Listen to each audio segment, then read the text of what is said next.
E para, çfarë piruete ishte kjo fjalë tani? E pa imagjinueshme se si mund ta dredhi burri në një moshë kaq të përparuar, brenda 72 orëve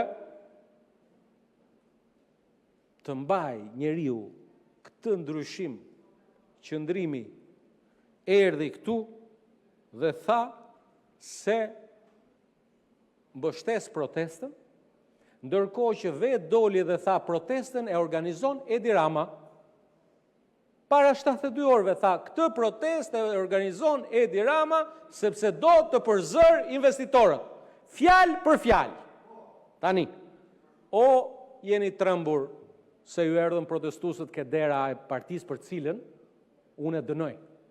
Kush është prapa atyre që sjellin protestues në selit e partive politike, ai nuk ja do të mirën protestës, të lutem, o ti djalë, unë të kur fleti unë s'flas fare. Të lutem. E ke ujë keq të tash. Po pra, e the atë, edhe ai qoftë që the ti, edhe ai qoftë që the ti, ai e ka shumë gabim. Ai e ka shumë gabim. Unë thash, kush sjell protestues në seli i partisë e ka shumë gabim. Dhe razës time ti vjen anash, po do të përgjigjem. Dhe kushdo që të shoj protestues, mbrëm të selia e Partisë Demokratike, mbrëm të selia e Partisë Socialiste, e ka shumë gabim. Sepse fjala bie në atë seli mund qëllojnë militant të partisë tjetër dhe kjo shkon në vllapërplasje. Gjë që nuk i intereson.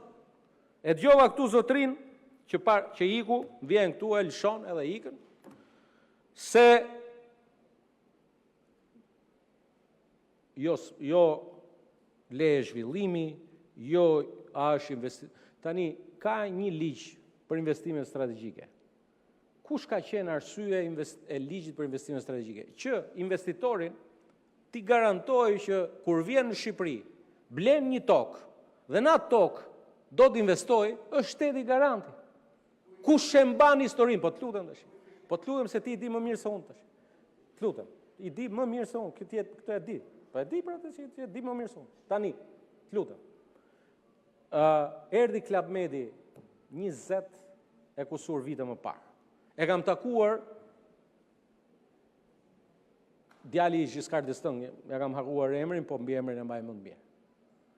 E kam takuar para 20 vitesh. Dhe më tregoj një histori që mund ta ndaj me ju sot. Erdhëm thatë investojmë në Shqipëri. Negociuam me një palë pronar. Bëm marrëveshjen me ata pronar. Pas disa ditësh na erdhën një palë pronar tjetër. Bëm dhe i marrëveshje me ata pronar të tjerë.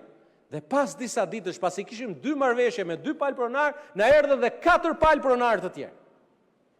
Historia e dini, investimi nuk u bë. Në rastin në fjalë, investitorët nga Katari kanë investuar deri më sot $225 milion pagesën dhe kanë blerë tokën. Me ligjin e investimeve strategjike, shteti është garanti që çfarëdo që të ndodhi dhe e nxis pagun bëj detyrën, e mbështes pagun bëj detyrën, t'i shkoj deri në fund kush e ka ndyrë veten dhe kush i ka ndyrë letrat e prona, por investitori që ka dhënë $225 milion ka garanci shtetin shqiptar. Kështu thot ligji i investimeve strategjike. Kush ka 2 paremen. Dhe këtu është gjithë historia. 2, edhe se për gjithë këta vëllezërit e mi musliman që janë shqetësuar, që vinë na kanë ardhur nga Izraeli, unë nuk di që Katari dhe Izraeli janë 2 vende të njëjta, janë të ndryshme për shumë arsye edhe për shkak të besimit nëse do. Janë 2 investitorë nga Katari që kanë paguar lekët. Se gjithë kjo makineri, e gjithë ky algoritëm, TikToku, Meta, me të dyja Facebook e Instagram, më shkruan një miku im, ish kryeministri i Rumanisë sot, i kishin nxjerrë atje në Rumani një fotografi të lungomares të mbushur plot me njerëz, a thua se protesta bëhej atje dhe ai ka rezervuar pushimet në Vlorë. Dhe dinte, kujtonte se gjithë ajo ishte në Vlorë. Ne dim fare mirë, nuk ka, ju vazhdoni, po këtu nuk ka asnjë dyshim që këtu ka mu në kulm të sezonit, turistik, duhet shpërndar imazhe që Shqipëria nuk ja vlen me bo pushime këtë vit se ka protesta. Po qartë ajo, nuk ka asnjë dyshim.